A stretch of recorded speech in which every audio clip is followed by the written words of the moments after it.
문재인 대통령이 국회에서 취임 선서식을 갖고 5년 임기를 시작했습니다. 국회의사당 본청에서 간소하게 진행된 선서식에서 문 대통령은 국민 모두의 대통령이 되겠다며 국정 운영에 청사진을 제시했습니다. 여건이 조성되면 평양에도 가겠다고 말했습니다. 홍재성 기자입니다. 문재인 대통령이 국회의사당 중앙홀에서 정세균 국회의장 등 5부 요인과 국회의원들이 지켜보는 가운데 취임 선서를 했습니다.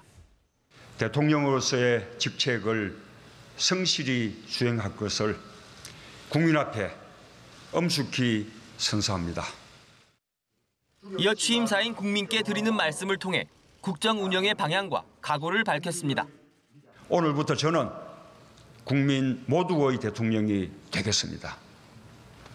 저를 지지하지 않았던 국민 한 분 한 분도 저의 국민이고 우리의 국민으로 섬기겠습니다.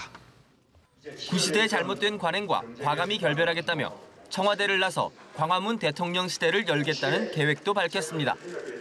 대통령의 제왕적 권력을 최대한 나누고 권력기관을 정치에서 독립시키겠다고도 약속했습니다. 문 대통령은 안보 위기를 서둘러 해결하겠다며 발로 뛰겠다는 각오도 밝혔습니다. 필요하면 곧바로 워싱턴으로 날아가겠습니다. 베이징과 도쿄에도 가고 여건이 조성되면 평양에도 가겠습니다.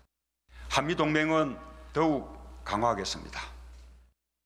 한편으로 사드 문제 해결을 위해 미국 및 중국과 진지하게 협상하겠습니다.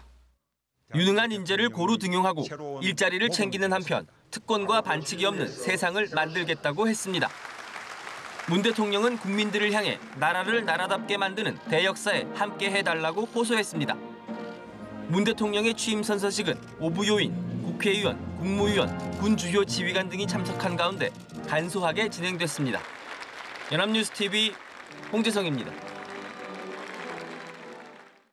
제19대 문재인 대통령이 어제 국회 본청에서 취임 선서식을 가졌습니다. 문 대통령은 국민께 드리는 말씀이라는 취임사에서 광화문 시대 대통령이 되겠다고 약속했습니다. 직접 들어보시겠습니다.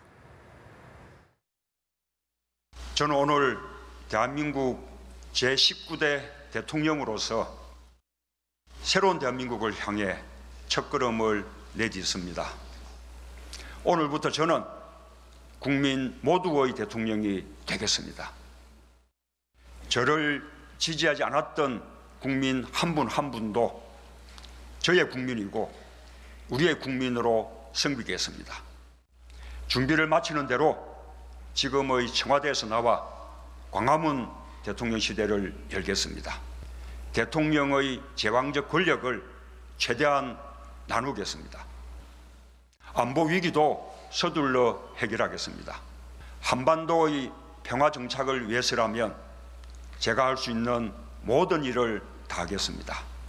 보수와 진보의 갈등은 끝나야 합니다. 대통령이 나서서 직접 대화하겠습니다. 전국적으로 고르게 인사를 등용하겠습니다.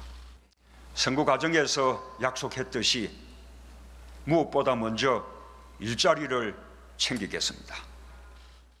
동시에 재벌 개혁에도 앞장서겠습니다. 빈손으로 취임하고 빈손으로 퇴임하는 대통령이 되겠습니다. 잘못한 일은 잘못했다고 말씀드리겠습니다. 공정한 대통령이 되겠습니다. 국민들의 서러운 눈물을 닦아드리는 대통령이 되겠습니다. 소통하는 대통령이 되겠습니다. 낮은 사람, 겸손한 권력이 되어 가장 강력한 나라를 만들겠습니다. 2017년 5월 10일 오늘 대한민국이 다시 시작합니다.